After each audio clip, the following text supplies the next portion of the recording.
जैन धर्म और दर्शन का स्वाध्याय हम सभी कर रहे हैं। मुनि प्रमाण सागर जी द्वारा विरचित। मंगलम भगवान वीरो मंगलम गौतमो गणी मंगलम कुंद कुंदाद्यो जैन धर्मोस्तु मंगलम। नमो अरिहंताणम, नमो सिद्धाणम, नमो आयर्याणम, नमो उवज्जायाणम, नमो लोये सवसाहुणम। पंच परमेष्ठी भगवान की जय। सभी 9 बार नमोकार मंत्र पढ़ लें।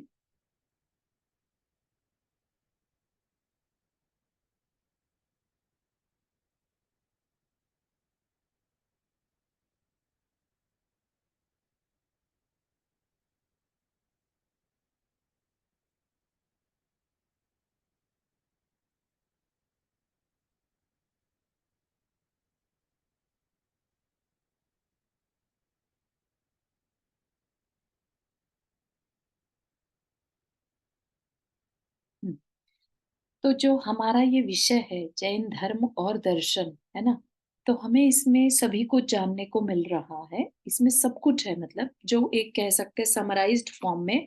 अगर हम कहना चाहते हैं या स्टार्ट करना चाह रहे हैं कहीं से कि हम जैन धर्म को जाने, है ना, जैन धर्म कहता क्या है या जैन धर्म को हम लाइफ में कैसे अप्लाई कर सकते हैं, तो सारी चीजें इसमें इंक्लूड हो जाती हैं। ये इस तरह का शास्त्र जी है। ठीक है। तो हम अभी इस समय जो चल रही है हमारी चर्चा वो है अजीव तत्व के बारे में। ठीक।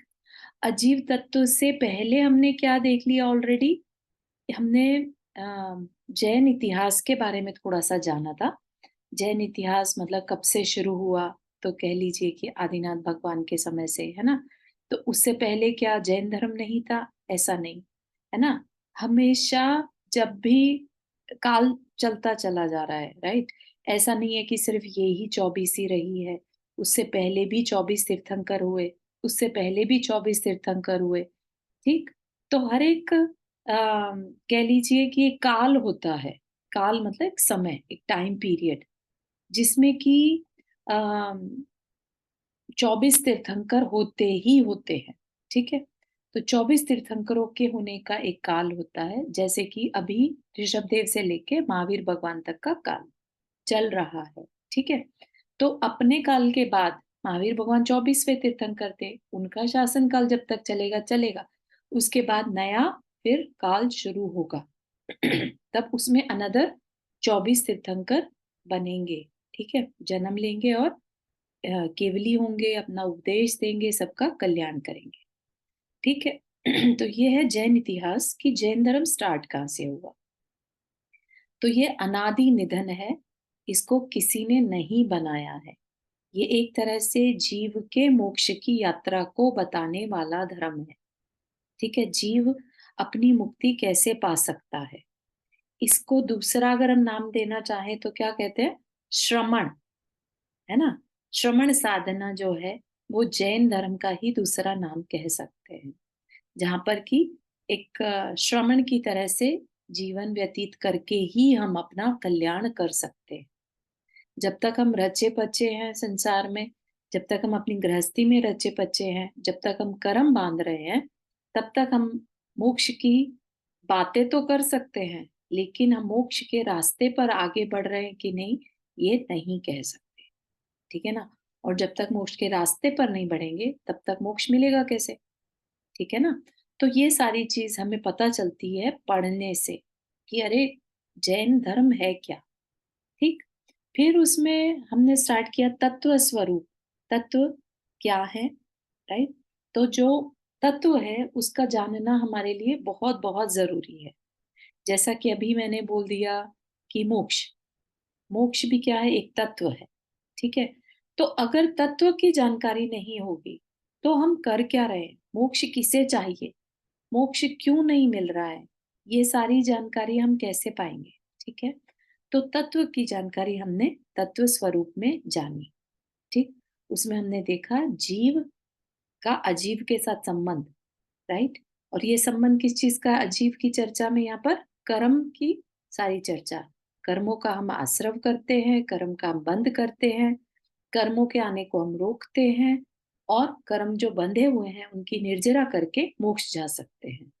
तो ये जो नाम मैंने लिए अभी, जीव, अजीव, आश्रव, बंध, संवर, निर्जरा और मोक्ष, ये क्या है? ये 7 तत्व हैं, 7 तत्व कहलाते हैं, एलिमेंट्स, ठीक है? तो इन्हीं तत्वों के लिए ही ये कह लीजिए कि सारा धर्म जो है बताया गया और लिखा गया, ठीक है? इस 7 तत्वों के लिए कैसे? कि जीव को मोक्ष चाहिए। मोक्ष क्यों चाहिए? क्योंकि अभी वो कर्म से बंधा है, उसको फ्री होना है, ठीक है? तो यही 7 तत्व जो हैं, ये इसकी वजह से सारी सृष्टि चल रही होती है। तो उसके बाद फिर विवेचन आ जाता है द्रव्य का। द्रव्य क्या है? जो सृष्टि जिसे हमने कहा, सृष्टि क्या बेसिकली 3 लोक, ठीक है? 3 लोक, जो आपने ये कभी-कभार ऐसा डायग्राम देखा भी होगा। कई बार बुक्स के ऊपर छपा रहता है, जिनवानी में छपा रहता है, फ्लैग्स पे रहता है या कभी-कभी थाली वगैरह में भी बनाते हैं, राइट? तो ये क्या है? ये 3 लोक का नक्शा है। कहने को ये छोटा-सा कुछ दिखाई दे रहा है हमारे, लेकिन ये इतना बड़ा है कि हम इमेजिन भी नहीं कर सकते। ये जो छोटी-सी लाइन बीच में दिख रही है, ये ही अपने आप में 1 लाख योजन का है, ठीक है? इतना छोटी-सी लाइन भी 99,040 योजन का होता है और 1 योजन बराबर में अगर हम कहें तो 4,000 मील, ठीक है? 1 योजन बराबर में 4,000 माइल। तो आप इमेजिन कर सकते हैं कि इसकी ऊंचाई कितनी है। तो इस छोटे से एरिया की इतनी ऊंचाई है, तो ये पूरा एरिया कितना होगा? We can not even imagine, ठीक है? तो ये जो पूरा एरिया है, इसको लोक कहते हैं, ठीक है? 3 लोक जब हम कहते हैं ना, अधोलोक, ऊर्ध्वलोक, मध्यलोक, है ना? अ- अधोलोक में क्या है? हमने बहुत अच्छे से हम ये तो जानते हैं कि नरक कुछ होता है। तो नरक कहाँ होता है? अधोलोक। ऊर्ध्वलोक जिसे हम कहते हैं स्वर्ग, है ना? तो स्वर्ग कहाँ है? ऊर्ध्वलोक में, ठीक? तो फिर मनुष्य और तिर्यंच कहाँ है? मध्यलोक में। तो इस ब्लू लाइन के अंदर मध्यलोक है, ठीक है? तो वो 99,000 योजन जो दिखता है हमें, सॉरी फॉर दैट।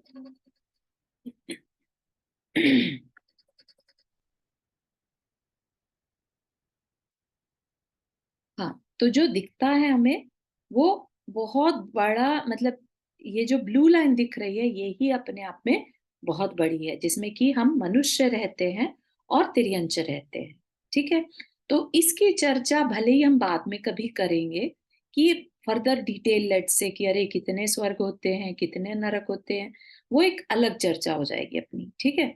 लेकिन द्रव्य जहाँ है, अगर हम जाने कि द्रव्य क्या है, तो 6 द्रव्य हैं, ठीक है? 6 द्रव्य हैं। तो 6 द्रव्य अम, बताए बताए थे अपन ने, पिछली क्लासेस में पढ़े थे 6 द्रव्य के बारे में। तो 6 द्रव्य क्या है? जीव, पुद्गल, आकाश, धर्म, अधर्म और काल, ठीक है? तो ये जो 6 द्रव्य की बात हम करते हैं, तो जो ये लोक है, जिसको हम लोक कहते हैं, जहाँ जीव रहता है, ये 6 द्रव्यों से बना है, ठीक है? तो हमारा ये जानना, द्रव्यों को जानना इसलिए इम्पोर्टेंट है कि ये जो लोक है, ये 6 द्रव्यों से चल रहा है। इसमें और कुछ नहीं है, 6 द्रव्य हैं। वो अलग बात है कि हमारा देखने का नजरिया क्या है, हमें उसमें मनुष्य दिखते हैं, तिर्यंच अलग अलग दिखते हैं, घर दिखते हैं, गाड़ियां दिखती हैं, राइट? लेकिन अगर हम डीपली सोचेंगे, तो सारा का सारा किस चीज से बना है? पुद्गल से बना है, पुद्गल द्रव्य से, ठीक है?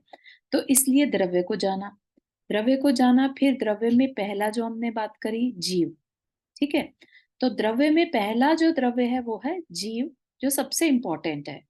तत्व में भी जीव है और द्रव्य में भी जीव है। इसका क्या मतलब हुआ? कि जीव जो है उसका जानना हमारे लिए सबसे इंपॉर्टेंट है, और इतना इंपॉर्टेंट है कि जीव हम खुद हैं, जो हम हैं, इसलिए उसको जानना हमें बहुत जरूरी है, राइट? तो हम कह सकते हैं who am I, once we know कि जीव क्या है, तो ये समझ लीजिए कि आधा धर्म आपने समझ लिया। क्योंकि जीव और अजीव से ही मिलकर सारी सृष्टि चल रही है, हमारी भी और दूसरों की भी। ठीक है ना? तो जीव को जान लिया तो 50% धर्म जान लिया, अजीव को जान लिया तो 100% जान लिया। उसके बाद जानने के बाद क्या करना है? उस पे चलना है। उसने जो बताया है उस अजीव से दूर होना है। अभी हम क्या हैं? जीव जो है हम, वो अजीव के साथ मिले हुए हैं। ठीक है? तो जीव और उसकी विविध अवस्थाएं बताई। जैसे जीव क्या है ना? जीव अमूर्तिक है, दिखाई नहीं देता। जीव क्या है? 5 इंद्रिय वाला है ना? तो ये सारी चीजें हमने जानी थी। संसारी है या मुक्त है, इस तरह से विविध अवस्थाएं। फिर अजीव तत्व में जीव और अजीव दो ही चीज हम कह सकते हैं मेन होती हैं, है ना? तो जो द्रव्य की जब हम चर्चा करते हैं 6 द्रव्यों में, तो जीव है। जीव को क्या कहेंगे? चेतन। चेतना है जिसमें, जो जानता है, जीवित है। ठीक? उसके अलावा जो 5 द्रव्य हैं, वो सब क्या है? अजीव हैं। ठीक है? तो अब हमारी जो चर्चा चल रही है वो है अजीव तत्व के बारे में, जिसके अंदर 5 क्या-क्या चीजें आ जाती हैं? हमारी आ जाती है पुद्गल, धर्म, अधर्म, काल और आकाश। ठीक है? तो अब हमने जाना कि ठीक है, माना ये पूरा लोक जो है 6 द्रव्यों से बना है। जो चलते फिरते दिखते हैं हमें, वो जीव हैं। ठीक है? उसके अलावा भी कुछ है जो हमें दिखता तो नहीं है, लेकिन है ना?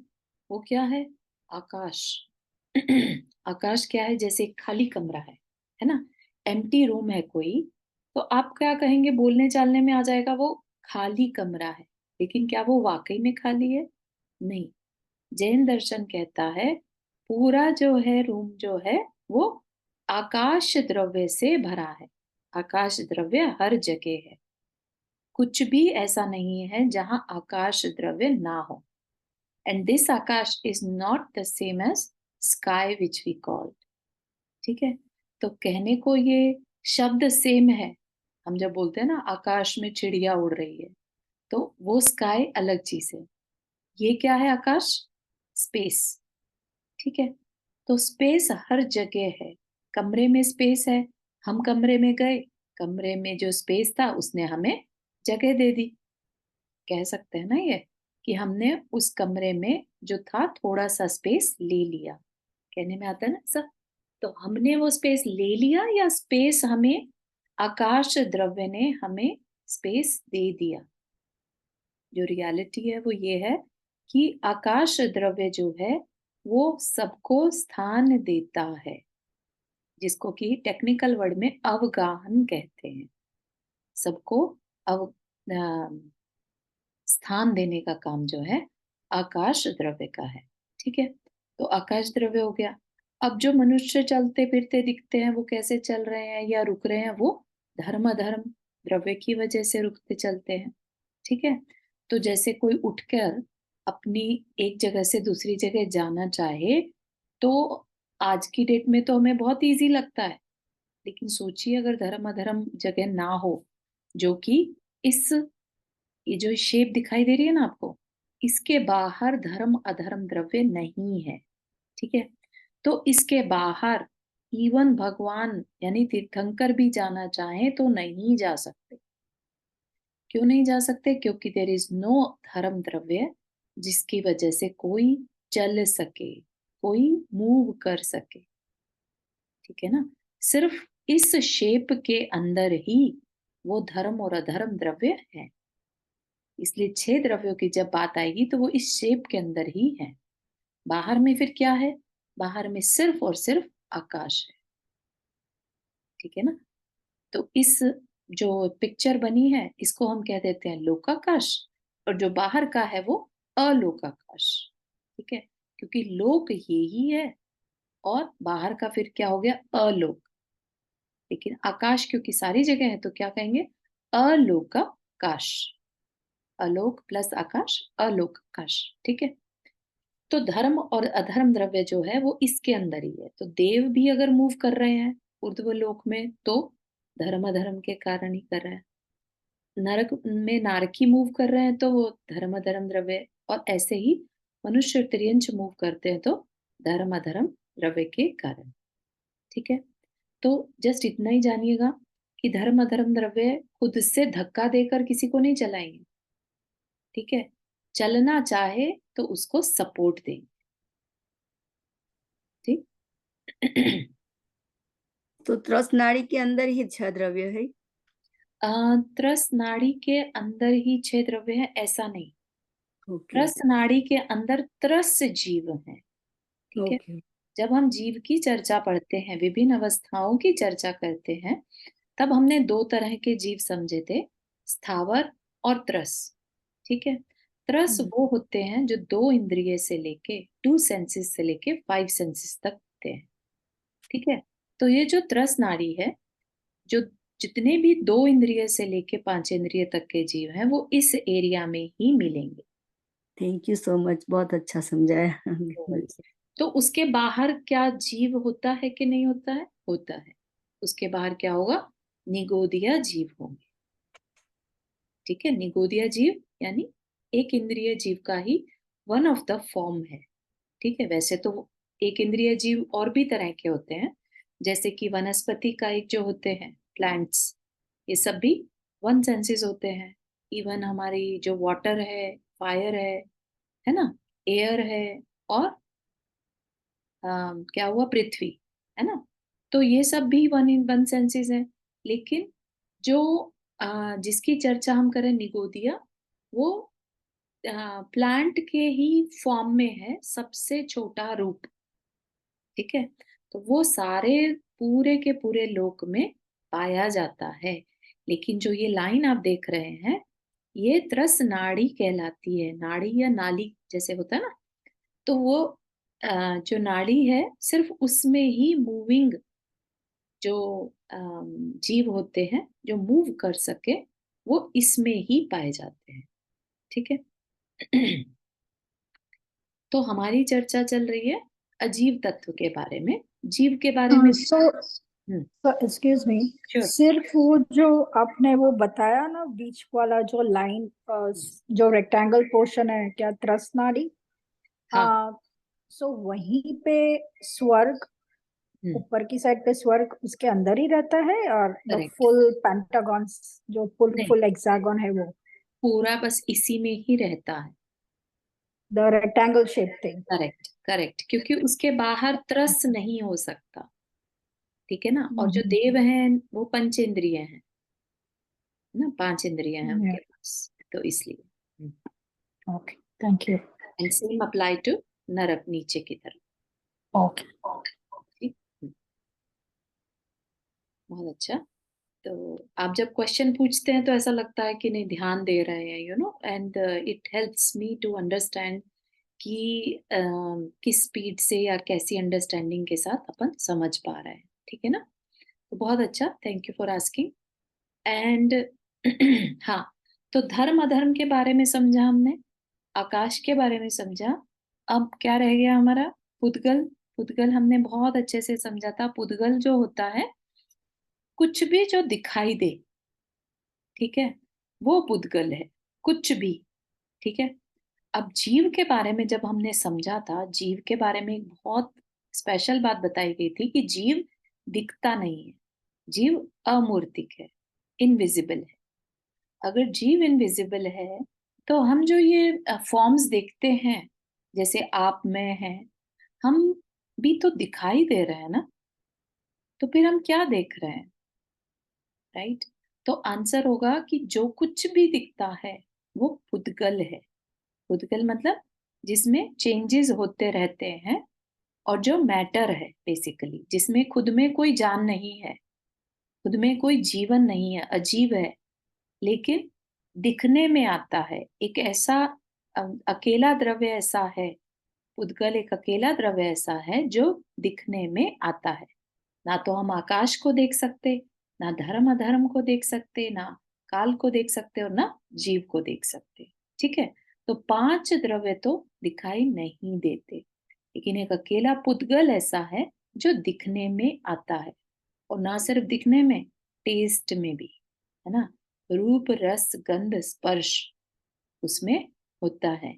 देख भी सकते हैं, छू भी सकते हैं, है ना, और टेस्ट में भी आता है, और उसके पास कोई कलर भी होता है। ठीक, तो जो हम आप हैं, तो हम कैसे दिख पा रहे हैं? आप सोचिएगा, है ना?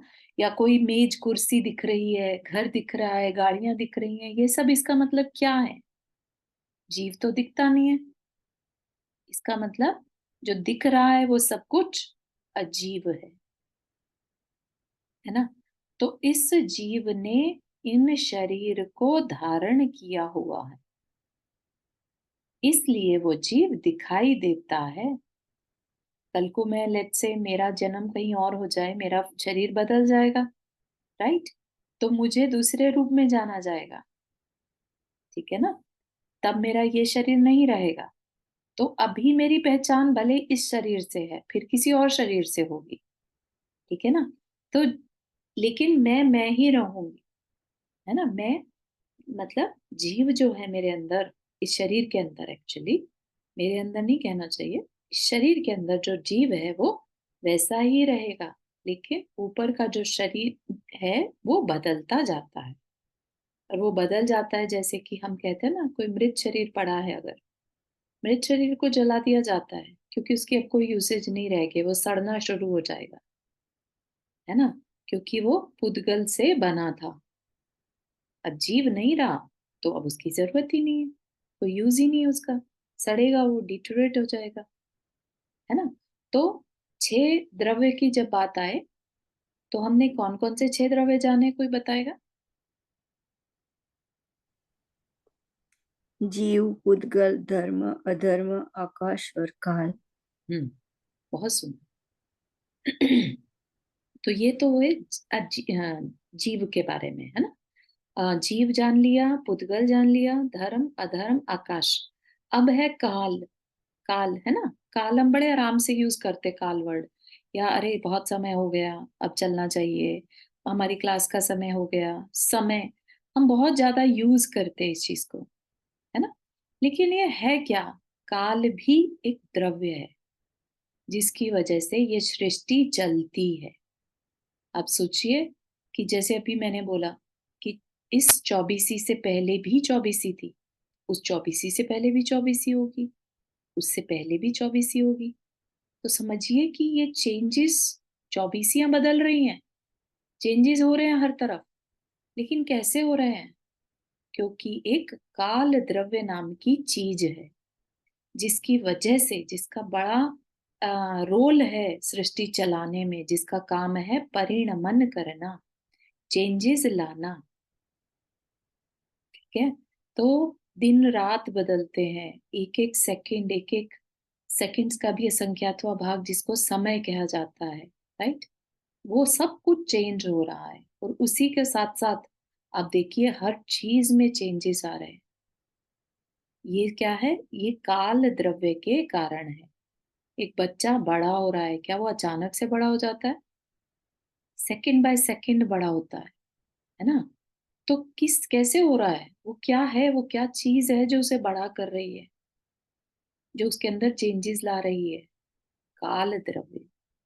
तो इतनी इंपॉर्टेंट ये द्रव्य है, जिसकी वजह से अगर सोचिए काल द्रव्य नहीं होता, तो जो 24 तीर्थंकर एक बार हो गए वो हो गए, या 24 भी नहीं हो पाते। जैसा है बस ये एक पिक्चर सी बनी रह जाती, कुछ मूवमेंट ही नहीं होता इसमें, है ना? सोचिए आप। तो ये जो सब कुछ चल रहा है, चेंजेस आ रहे हैं, कोई नरक में जा रहा है, कोई स्वर्ग में जा रहा है, कोई स्वर्ग से तिर्यंच बन रहा है, कोई वापिस से तिर्यंच से मनुष्य बन रहा है, सब में चेंजेस आ रहे हैं, है ना? हम जिस घर में रह रहे हैं, पहले कोई और रहता था, फिर आगे हमसे बाद कोई और रहने लगेगा। आप सोचिए कि हिस्ट्रियां क्रिएट हो रही हैं, हिस्ट्री पे हिस्ट्री क्रिएट हो रही है। हम सिर्फ बुक्स में पढ़ते रह जाते हैं, मूवीज में देखते रह जाते हैं, लेकिन सब कुछ चल रहा है ना? We are also getting old day by day, right? Because of kaal dravya. Otherwise सब कुछ स्टैटिक होता है, एक पिक्चर की तरह। जैसे एक पिक्चर खींच के छोड़ दिया, कोई चेंज नहीं है अब उसमें, है ना?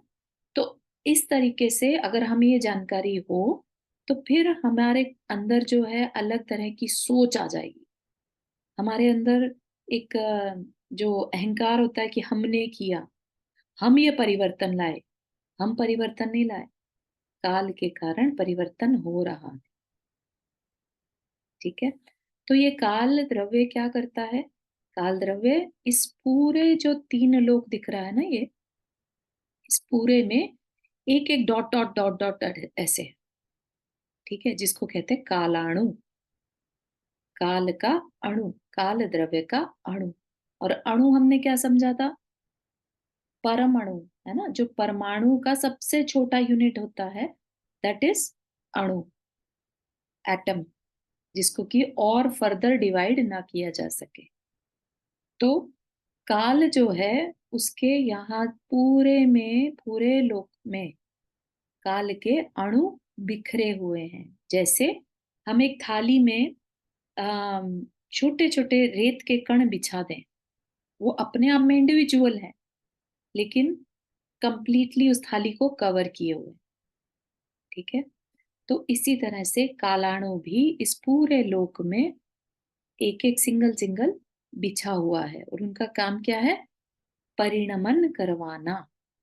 ठीक है? चेंजेस करवाना। ठीक। तो काल द्रव्य रह गया था हमारा पढ़ने से। हमने उससे पहले आकाश तक सब पढ़ लिया था। तो काल द्रव्य क्या है? प्रत्येक पदार्थ में होने वाले परिवर्तन का हेतु है। यही वह द्रव्य है जिसके निमित्त से, निमित्त मतलब जिसके कारण से, द्रव्य अपनी पुरानी अवस्था को छोड़कर प्रतिक्षण नया रूप धारण करते हैं। यह भी आकाश की तरह, आकाश द्रव्य की तरह अमूर्त और निष्क्रिय है। निष्क्रिय मतलब एक्टिवली नहीं करता, किसी को पकड़ के और चेंज कर दे। ठीक है? सिर्फ है, उसका होना ही चेंज लाना है। ठीक है? तो इसलिए उसका जस्ट होना ही इनफ है। उसको एक्टिवली किसी को कह के चेंज कराना है, ऐसा नहीं। ठीक। यह भी आकाश की तरह अमूर्त, अमूर्त मतलब इनविजिबल और निष्क्रिय है, किंतु उसकी तरह एक और व्यापक ना होकर असंख्य है। तो आकाश और काल में क्या डिफरेंस बता रहे हैं कि आकाश जो होता है, आकाश द्रव्य जो होता है वो एक है, ओनली वन। ठीक है? जबकि हमने काल को क्या कहा? काल के अणु जो हैं छोटे छोटे सारे में फैले हुए हैं। तो कितने हो गए? अनंत अनंत हो गए, है ना? और आकाश क्या है? एक है। एक मतलब जैसे हम ये कह लीजिए कि एक कपड़ा है और इनफाइनाइट है वो, कोई उसका एंड नहीं है, कोई स्टार्टिंग नहीं है ना? तो ऐसा वो आकाश है, सिंगल पीस। और उसका काम क्या है? सबको स्थान देते रहना। ठीक है? जबकि काल अणु का डिफरेंस बता रहे, पहले तो उनकी सिमिलैरिटी बता दी कि आकाश की तरह इनविजिबल है और इनएक्टिव है, लेकिन आकाश की तरह एक ना होकर असंख्य है, जो पूरे आकाश के प्रदेशों पर रत्नों की राशि की तरह भरे पड़े हैं। ठीक है?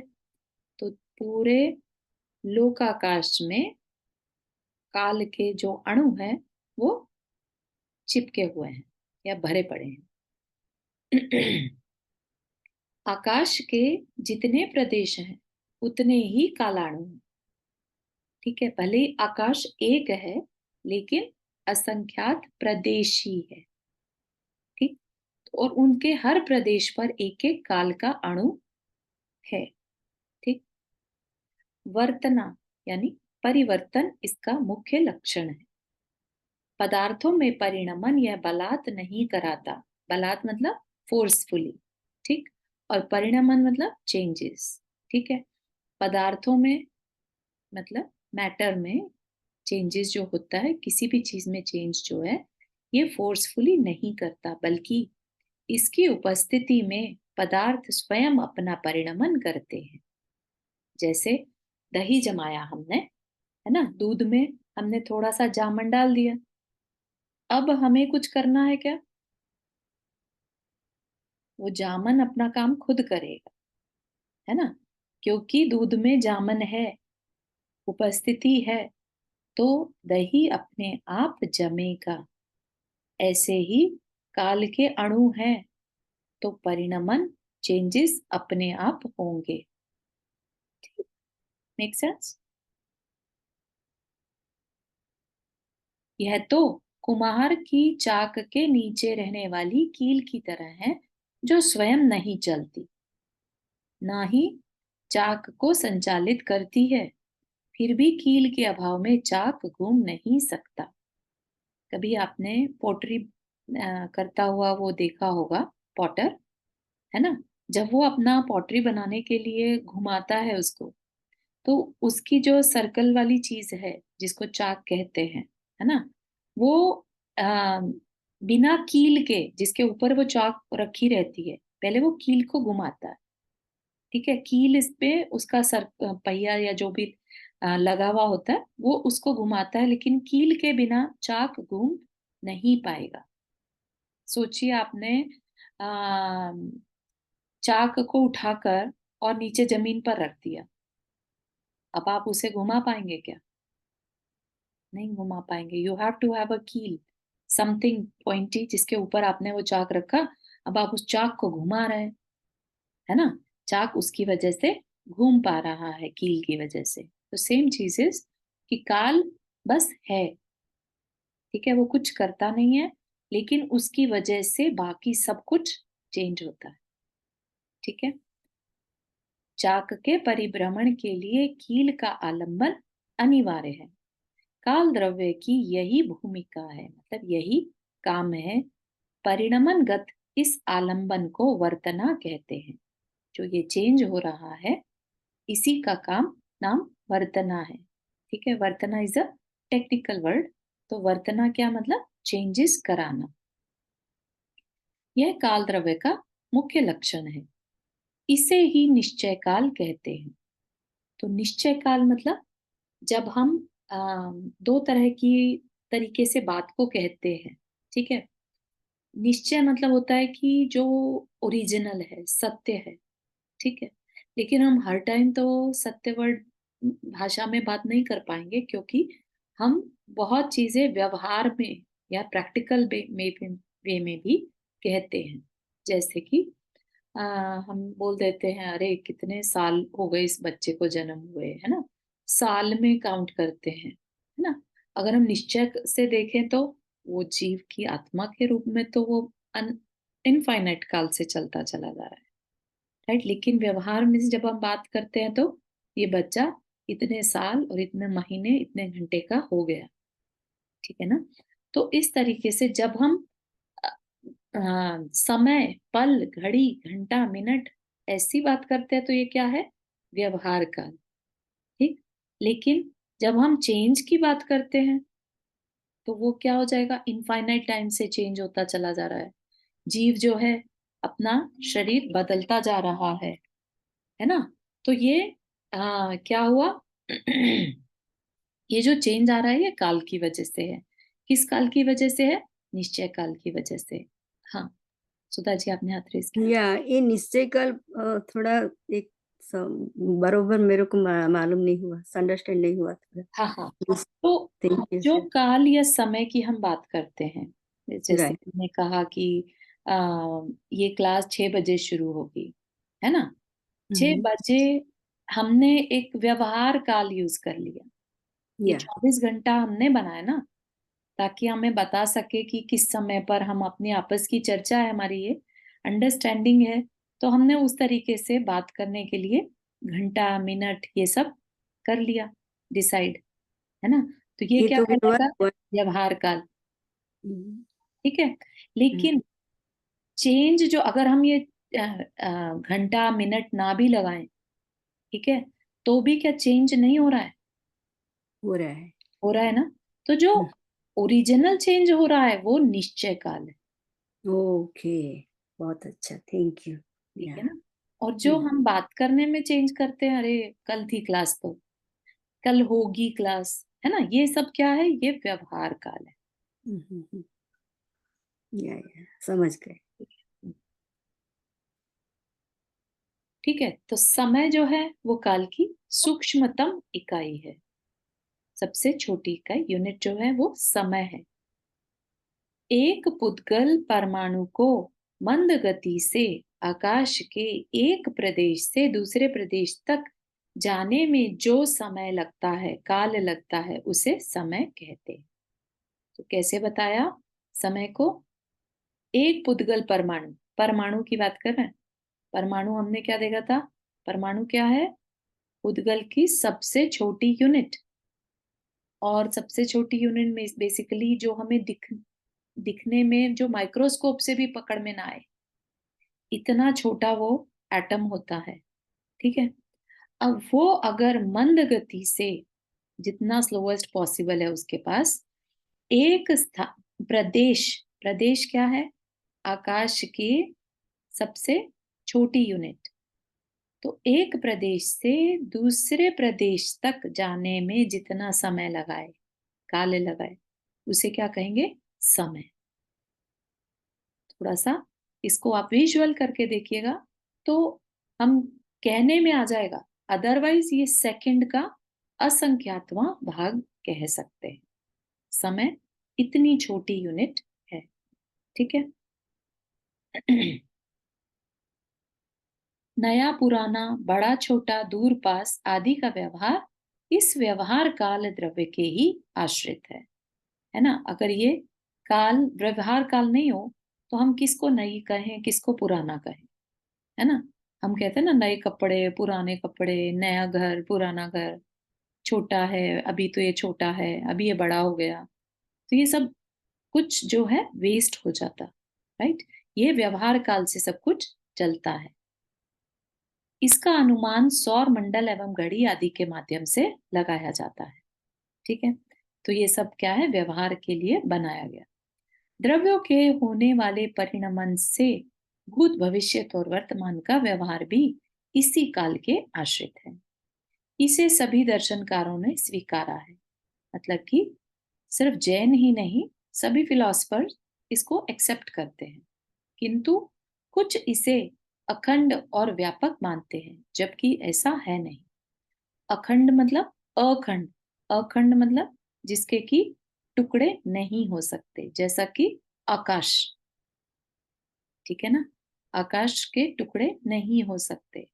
लेकिन जैन शास्त्र कहता है कि काल जो है वो छोटे छोटे टुकड़ों में ऑलरेडी है। ठीक है, फिर क्या उस पे लॉजिक दिया जा रहा है? यदि ऐसा होता तो भिन्न क्षेत्रों में समय भेद नहीं देखा जाता। डिफरेंट डिफरेंट जगहों पर समय भेद नहीं देखा जाता। हम देखते हैं भारत में होने वाले समय और अन्य देशों में होने वाले समय में भेद दिखाई पड़ता है। यह काल द्रव्य की अनेकता का ही परिणाम है। मतलब क्या? कि जगह बदलने से समय बदलता है। ये इससे क्या हुआ, क्यों हुआ? क्योंकि काल के अणु वहां पर डिफरेंट है और भारत में डिफरेंट है, तो उससे क्या हो गया? समय में चेंज आ गया। ठीक है, यदि काल द्रव्य एक होता तो सर्वत्र यानी सब जगह एक ही समय प्रवर्तित रहता। मतलब इतनी ज्यादा चेंजेस आने की क्या जरूरत थी? कहीं पर विंटर्स हो रही होती है, कहीं पर समर्स हो रही होती है ना। सब जगह एक जैसा ही समय रहता, लेकिन ऐसा नहीं है। ठीक है ना, तो काल जो है वो अखंड नहीं है। ये लॉजिक यहाँ पर क्लियर किया जा रहा है। ठीक है। अच्छा, यहाँ पर कालचक्र आ गया actually, which is very important and interesting. कुछ दार्शनिक निश्चय काल को अस्वीकारते हुए मात्र व्यवहार काल को स्वीकारते हैं, किंतु व्यवहार काल से ही निश्चय काल का अनुमान किया जाता है। जैसे किसी बालक में शेर का उपचार मुख्य शेर के सद्भाव में ही किया जाता है। ठीक है, कैसे? मतलब जैसे हम कभी कभी कह देते हैं मेरा बच्चा तो शेर है, शेर। अब शेर तो तभी कहेंगे ना जब वाकई में शेर नाम की कोई चीज है, शेर का एग्जिस्टेंस है, शेर की अपनी क्वालिटीज हैं, तब जाके तो हम उस बालक को शेर कह सकेंगे। करेक्ट? तो आज हम अगर किसी चीज को टाइम कहते हैं तो उसका एग्जिस्टेंस होगा, तभी जाके हम उसको यूज कर पाएंगे। तो निश्चय होगा तभी व्यवहार होगा। व्यवहार हमेशा निश्चय पर बेस्ड होता है। व्यवहार का कोई एग्जिस्टेंस नहीं होगा बिना निश्चय के। ठीक है, कोई वस्तु कोई सत्य होगा तभी व्यवहार होगा। ठीक है ना, तो ये भी बात हमें समझनी चाहिए। अब जो एक इंटरेस्टिंग टॉपिक शुरू होगा वो है कालचक्र, जो कि अभी अभी आप लोग को थोड़ा सा बताया था। कालचक्र के कारण चौबीसी क्रिएट होती है। ठीक है, जब हम बोलते हैं ना कि आगे आने वाली चौबीसी में जो श्री कृष्ण है या श्रेणिक राजा है, वो आगे आने वाली चौबीसी में तीर्थंकर होंगे। ऐसी कुछ सुनी होगी कहानी, है ना, राजा श्रेणी की या श्री कृष्ण के बारे में या लक्ष्मण के बारे में, लक्ष्मण जी के बारे में। तो ये सब क्या है, आगे होंगे। तो कैसे होंगे? तो जो समय है उसका चक्र चलता जा रहा है। ठीक है, एक काल चक्र पूरा होता है तो दूसरा क्रिएट होता है। तो अभी हम देखते हैं यहाँ पर कैसे कहा है, और फिर हम जैन दर्शन का देखेंगे। जैसे व्यवहार काल की समष्टि ही युगों और कल्पों में समाविष्ट हो जाती है। मतलब कि युग बोलते हैं ना, युगों बीत गए, युग बीत गए, है ना। फिर हम बोलते हैं कल्प काल बीत गए। ठीक है, हो सकता है आप लोगों ने ना सुना हो, लेकिन पहले के टाइम के लोग ऐसे ही बोलते थे। द्वापर युग, कलयुग, सतयुग, त्रेता युग, सुना होगा थोड़ा बहुत, है ना। ये वर्ड भी सुने होंगे कभी कभी। तो ये जो है, ये वर्ड क्या है, ये भी एक तरह के व्यवहार काल है। ठीक है, तो अलग अलग वैदिक जो धर्म है, वेदों को मानने वाला वो वैदिक धर्म, तो उसमें कैसे बताया, उसमें काल के जो पार्ट किए वो सतयुग, त्रेता युग, द्वापर युग और कल युग। तो आज का टाइम क्या कह दिया जाता है, कल युग का टाइम चल रहा। श्री कृष्ण का टाइम जो था द्वापर युग था। ठीक, उससे पहले त्रेता युग था। ठीक है, तो इस तरीके से वो वहां पर बताया गया। इन चारों युगों की कल्पना धर्म की हानि वृद्धि के आधार पर की जाती है। मतलब कि धर्म ज्यादा है तो कहेंगे त्रेता युग है या सतयुग है ना। धर्म कम हो गया तो कलयुग कहेंगे, है ना। इस बेस पर उन्होंने ये चार युग में काल को डिवाइड कर दिया, और युग जो है करोड़ों वर्षों का होता है। इसी प्रकार जैन दर्शन में धर्म की हानि वृद्धि के आधार पर काल चक्र का वर्गीकरण किया गया है। ठीक है, तो जो कि बहुत इंटरेस्टिंग चर्चा है, और काफी उसमें अपने जो क्लैरिटी है काल चक्र की वो आएगी। Let me see, I can open.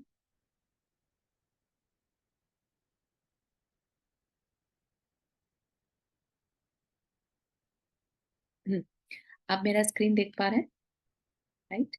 तो एक सर्कल दिखाई दे रहा है आपको, राइट। चक्र मतलब सर्कल होता है, राइट, और काल मतलब काल, समय, है ना। तो समय का एक चक्र है। तो क्या ये एक ही चक्र होता है? नहीं, एक चक्र खत्म होगा तो दूसरा चक्र शुरू हो जाएगा। ठीक है, तो काल हमेशा चलता रहता है। तो ये जो काल चक्र है ये जिनेंद्र भगवान द्वारा बताया गया काल चक्र है, जिसे हम अगली क्लास में और अच्छे से समझेंगे। ठीक है, अभी सिर्फ इतना ही है, ये एक पूरा जो सर्कल है उसका आधा कर दो। ठीक है, तो आधा को नीचे की साइड जाता हुआ, आधे को ऊपर की साइड जाता हुआ। तो जब भी कुछ नीचे की साइड आता है तो हम क्या मानते हैं, पतन हो रहा है ना, डिट्रॉइट हो रहा है। और ऊपर की तरफ जा रहा है तो सक्सेशन हो रहा है, बढ़ रहा है कुछ, है ना। तो इस तरीके से होता भी है। ठीक है, तो इसको अवसर्पिणी, और इधर से जो शुरू होगा उसको उत्सर्पिणी। अव मतलब कम होना और उत मतलब बढ़ना। ठीक है। तो जो अभी चल रहा है वो अवसर्पिणी काल है, ठीक, जिसमें कि ये सेक्शन है, इसमें हमारे 24 तीर्थंकर हुए, ठीक है। तो इसकी और चर्चा अपन नेक्स्ट क्लास में करेंगे। यहाँ तक के किसी को कोई क्वेश्चन?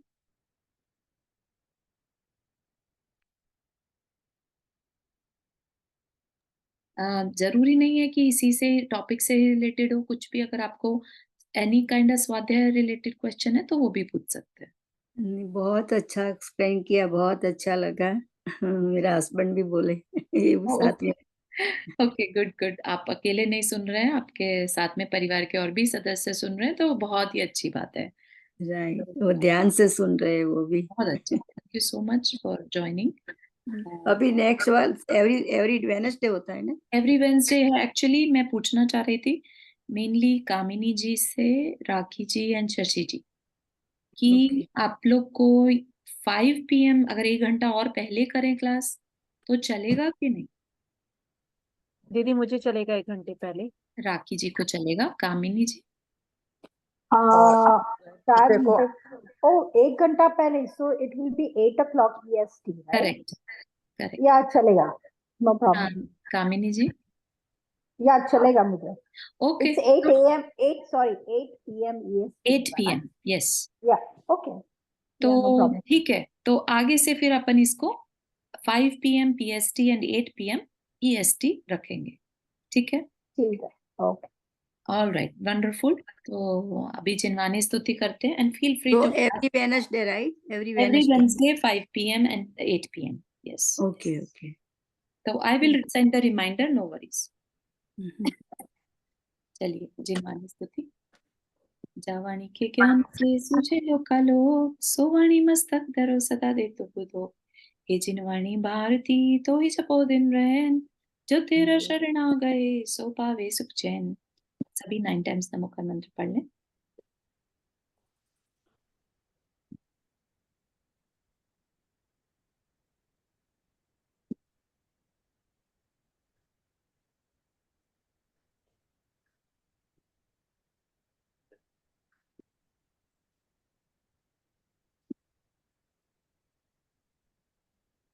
सभी को जय जिनेंद्र।